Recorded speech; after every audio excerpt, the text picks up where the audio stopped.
Di video ini gue pengen ngejabarin secara simpel buat para pemula yang lagi terjun ke dunia trading ya. Gue pengen kasih tahu dari awal ya. Trader, ketika kalian menjadi trader, kalian tuh nggak ada korelasinya dengan langsung dengan uang. Oke? Ada beberapa hal yang perlu kalian ketahui dulu dan perlu kalian kuasai untuk nantinya baru bisa berhubungan dengan uang. Jadi kebanyakan pemula mindsetnya salah ya. Oke, belajar trade, belajar analisa langsung, mikirnya duit. Setiap kali trade, mikirnya duit, mikirnya duit, mikirnya duit. Padahal banyak banget yang perlu kalian pahami. Oke, nggak perlu lama-lama, gue pengen video ini singkat karena gue juga nggak suka bertele-tele. Kita langsung aja. Yang pertama, gue membagi dua ya untuk kalian yang mau menjadi trader profesional yang pengen terjun menjadi seorang profesional. Gue bagi menjadi dua secara simpel, dimana untuk seorang trader yang korelasinya adalah skill ya, skill. Nah, skill ini gue bagi dua lagi, ada eksternal sama internal. Kita ngomongin ke eksternal dulu ya. Nah, skill eksternal ini dimaksudkan adalah A plus setupnya ya, karena seseorang trader langsung terjun ya bekerja berdasarkan A plus setupnya. Oke, mungkin banyak gitu ya yang pemula-pemula, apaan A plus setup, terus kayak gimana sih nyari A plus setup, kok A plus setup orang ini beda ya, orang orang A misalkan A plus setupnya kayak gini kayak gini kayak gini, orang B A plus setupnya gini-gini, bukannya A plus setup itu satu ya, enggak ya, enggak kayak gitu. A plus setup itu adalah secara mudahnya ya strategi pilihan kalian, dimana ketika udah ngomongin A plus setup, strateginya tuh harus jelas ya, dimana di sini dijabarkan adanya rules ya, rules A plus setup ya, eksternalnya A plus setup dan rules A plus setup. Nah, ngomongin eksternal ya sebelum masukin ke internalnya, eksternalnya adalah seberapa jelas rules A plus setupnya, seberapa baik A plus setup yang kalian pilih gitu ya. Dari pertama adalah seberapa jelas rulesnya yang perlu dipenuhi untuk menentukan adanya setup ya, seberapa jelas. Jadi ketika kalian memilih A plus setup itu harus jelas.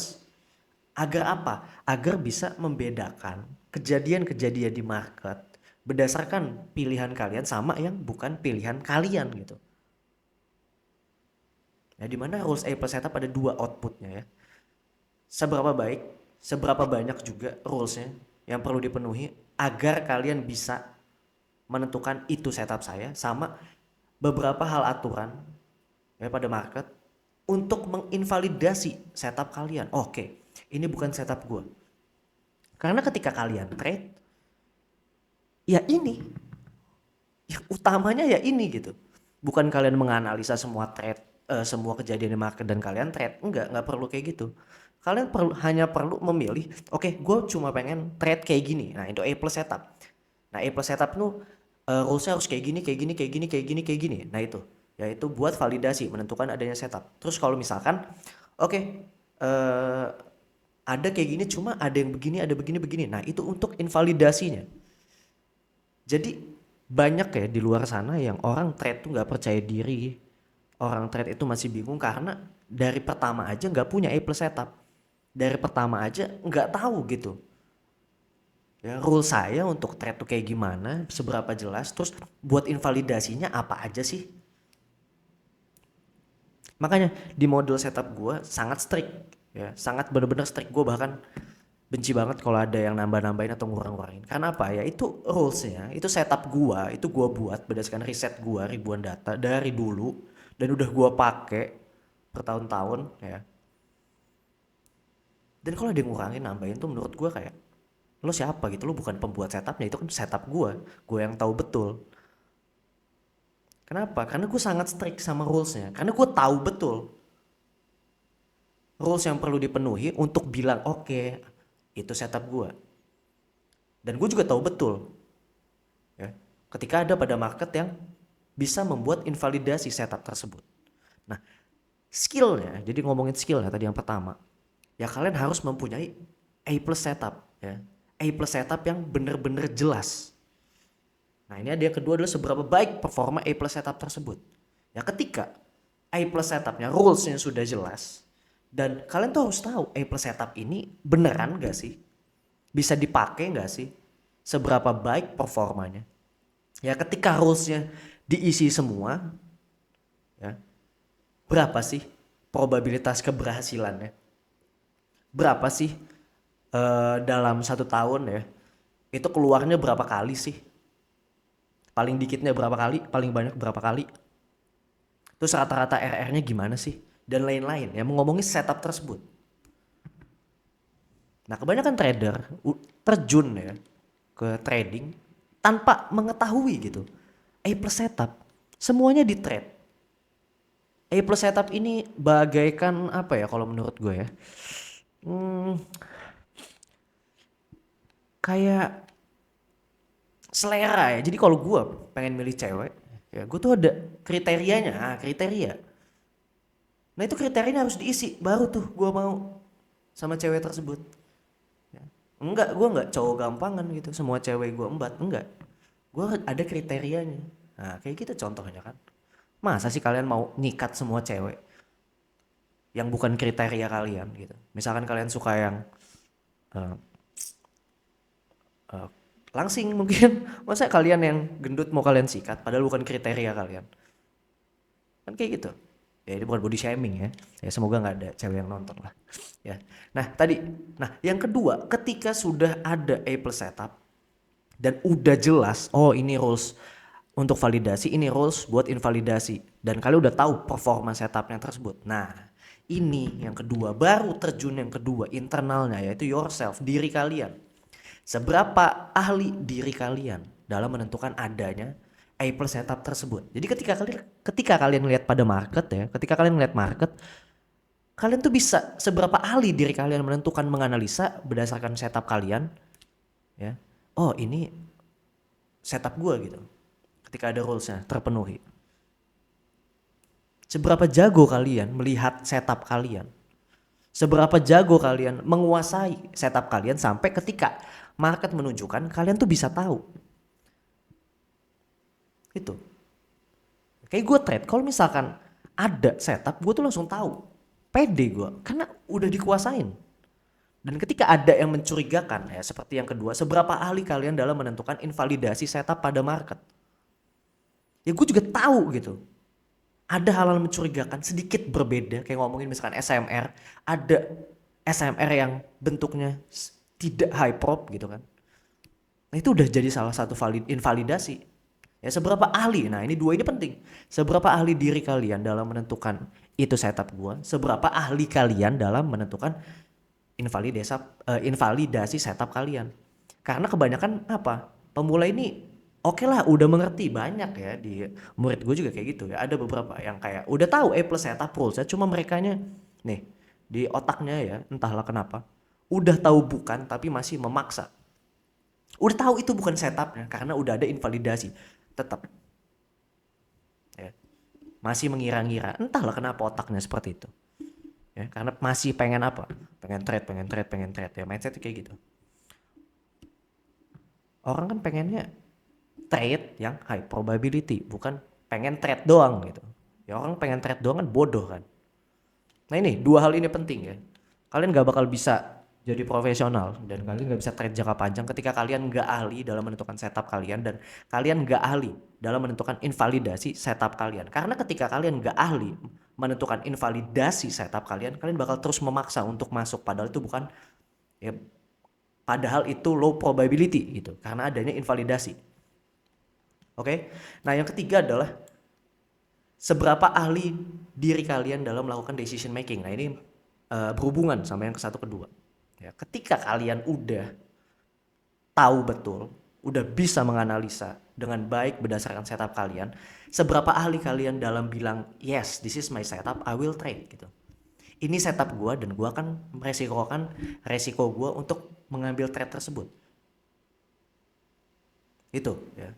Ini bisa ngomong gini ketika kalian sudah menguasai yang ini, seberapa ahli diri kalian dalam menentukan adanya A plus setup. Nah kita juga harus ahli masalahnya dalam bilang, enggak, ini bukan setup gua nggak bakal ngambil trade. Nah, ini berhubungan dengan yang kedua, seberapa ahli kalian dalam menentukan invalidasi setup pada market.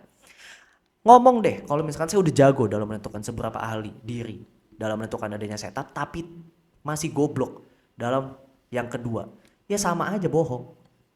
Yang jelek diambil, yang bagus diambil. Bisa nggak profitable? Bisa, tapi buat apa kan? Kenapa nggak dikurangin aja yang jelek-jeleknya? Dengan apa? Nih, meningkatkan keahlian dalam menentukan invalidasi setup pada market. Nah, ketika udah dua ini sempurna, nih, ini kunci utama trader, ya ini. Ya, kunci utamanya awal-awal lah, ya, kayak pondasinya, ya ini. Analisa market. Oke, ini adalah sudah masuk rules gue semua. This is my setup, I will trade. Oh, ini kelihatannya memang setup gue, tapi ada suatu invalidasi, gue nggak mau meresikokannya dan gue nggak bakal ambil trade. Sesimpel itu. Padahal ketika kalian trade sesimpel itu, kalian nggak perlu mikir banyak macem. Outputnya kan cuma dua. Ini setup gue bakal trade. Ini bukan setup gue, nggak bakal ambil trade. Sesimpel itu padahal. Orang ya entahlah, sebodoh apa orang gitu. Padahal pilihannya cuma dua. Yes, this is my setup, I will trade. No, I'm not taking trade. Dua itu doang. Nah, ketika udah bisa ini, baru orang bisa ngomongin ini, seberapa ahli kalian dalam menerima hasil trade. Yaitu accept everything. Ya. Habis itu tetap ulangi lagi. Karena apa? Ini nggak bakal bisa terjadi ya, accept everything dan repeat ini nggak bakal bisa terjadi ketika kalian masih ada salah satu dari sini yang bodoh. Ya. Kenapa? Ya aneh kan. Udah tahu misalkan dari yang pertama nggak bisa ngomong no I'm not taking trade, ya gue nggak ngambil trade, dia nggak lakuin itu gitu, yang jelek masih dilakuin, kan nggak mungkin dia bisa menerima semuanya dan mengulanginya lagi, kayak orang bodoh kan, mengulangi hal yang bodoh buat apa gitu, padahal bisa nggak diulangin. Ketika udah bagus semuanya, nah ini baru bisa nih, nah ini naik level lagi sebagai trader, bisa apa, menerima semuanya dan tetap melakukannya apapun hasilnya, karena kita tahu bahwasannya trading ini ya kita harus menerima namanya probabilitas. A plus setup yaitu cuma mendefinisikan apa yang kalian trade itu lebih kalian kuasai dibanding cara lainnya. Dan itu pun masih punya probabilitas. Makanya kalian tetap, walaupun itu A plus setup, tetap ketika loss, win, ya accept everything dan tetap ulangi lagi. Kalau kalian nggak nguasainya, ya ini nih. Masuklah ke output yang kedua nih. Stress dan confusing everything. Stress dan mencari tahu kenapa gagal. Udah A plus setup gini. Semua dicari, diulang lagi, diubah lagi kayak gitu terus. Yang nggak berkembang. Gimana mau dapetin duit kalau masih kayak gini nih, masih stress, confusing everything, masih nggak bisa ngomong no, I'm not taking trade, nggak tahu cara nentuin invalidasi setup, nggak punya A plus setup, nah lebih gila lagi. Nah ketika udah kayak gini, baru ngomongin seberapa ahli kalian dalam membuat trade plan. Nah ini berhubungan dengan mathematics, ya. Nah ini sama, banyak juga yang nggak ngerti kayak gini. Kenapa? Kebanyakan orang yang terjun ke trading itu orang bodoh. Ya jujur aja, di Indonesia entah di luar negeri atau di mana, cuma di Indonesia kebanyakan orang bodoh, ya. Yang ngaku aja, walaupun faktanya ironis gitu. Memang kan rata-rata bodoh, nggak bisa hitung-hitungan, nggak ngerti apa-apa, pengennya cuma dapat duit. Ya kebanyakan orang bodoh. Ya tingkatan berpikirnya masih rendah. Makanya kayak di mentorship gue nggak pernah langsung ngajarin trade dan gitu-gitu tuh. Otaknya dulu di upgrade dulu, cara ngitung-ngitungnya. Jangan kayak orang bodoh gitu. Nah ketika ini yang terakhir ya, seberapa ahli kalian dalam membuat trade plan, ngomongin apa, kayak capital management, risk management, milestone planning. Ketika kalian bisa ini semua tapi kalian gak bisa membuat trade plan, ya kalian di situ-situ aja tradingnya. Kayak contoh, misalkan oke, saya udah punya skillnya, saya punya modal nih 10 juta, saya pengen dapetin 100 juta, saya akan, ya cara orang bodoh, saya akan trade menggunakan capital pribadi, terus ngatur risknya kayak gini, berapa lama lah itu ya, buat dapetin 100 juta per bulan misalkan. Kalau dengan cara kayak gitu kan lama dan buang-buang waktu menurut gue. Padahal ada cara lain ketika kalian bisa berpikir lebih jauh gitu. Oke, gue bakal funded, gue bakal defunded, gue punya A plus setup, datanya kayak gini, gue bisa ngatur risk kayak gini, biar lolosnya kurang lebih berapa bulan, abis itu nanti gue pakein risk kayak gini. bisa dapetin berapa persen per bulan. Nah kan kayak gitu pikirannya. Jadi banyak orang bodoh menurut gue kayak gini. Ya sebenarnya banyak orang bodoh bahkan belum nyampe ke 1 2 3 4 5 ini udah nyampe mikirin, oh gue pengen funded, gue pengen dapetin segini, gue pengen ngeflip kayak gini, ya kan bodoh kan. Padahal kalau udah ngerti semua, it's simple. Coba bayangin aja, punya uang berapa? Misalkan saya cuma punya uang 10 juta, saya pengen dapetin ya mungkin cuma 3 juta per bulan atau 5 juta. Buat apa anjing? Maaf kasar. Ya buat apa? Ngapain buang-buang waktu? Itu kan cara bodoh menurut gua. Ada cara pintar yang lebih bagus menurut gua. 10 juta, oke beliin funded 100k. Misalkan sebulan lu punya setup mungkin kayak 10 kali dan win rate-nya 50%, 5 win 5 loss, terus rata-rata R-nya 1/3. Ya udah, pakai funded, pakai risk 0,5. Lu punya kesempatan loss streak 20 kali dan lu nggak ada loss streak, lu nggak bakal nyampe situ misalkan dari datanya. Sebulan ada rata-rata 10, 5 kali win, 5 kali loss. Lu cuma butuh waktu berapa ngelolosin fase 1, fase 2 yang dimana itu 13% lolos, abis itu baru dapat master account. Sebulan, oke anggap RR atas 1/3, makanya risk 0,5. 5 kali win, 5 kali win dikali 1,5, 7,5. Lossnya berarti 2,5, 5% sebulan. Berarti kurang lebih oke. Dibanding gua trade duit gua pribadi 10 juta biar dapetin 3 juta, terus lebih baik gua funded, gua beli 10 juta, habis itu gua lolosin karena menurut plannya itu sebulan gainnya 5%, gua perlu gain 13%, berarti kurang lebih 3 bulan gua lolos. Nggak apa-apa, 3 bulan gua nggak dapet duit, tapi ya ketika udah punya master account 5%.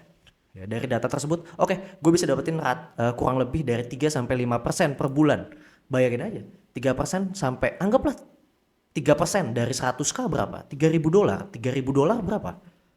Dan 40 jutaan, 48 jutaan. Jauh kan perbandingannya? Bodoh kan orang yang punya duit 10 juta terus trade buat dapetin 3 juta doang gitu. Ya gue cuma pengen dapet 35 juta lah gitu. Padahal cara trade-nya sama. Ya.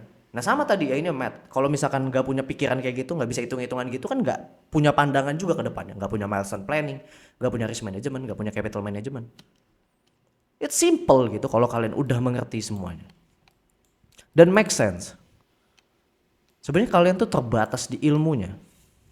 Ya semoga video ini bisa menjadi masukan buat kalian untuk kedepannya kayak gimana. Ya ini gue bagiin secara gratis, mungkin juga kalian lihat jarang banget ada yang ngebagiin kayak gini.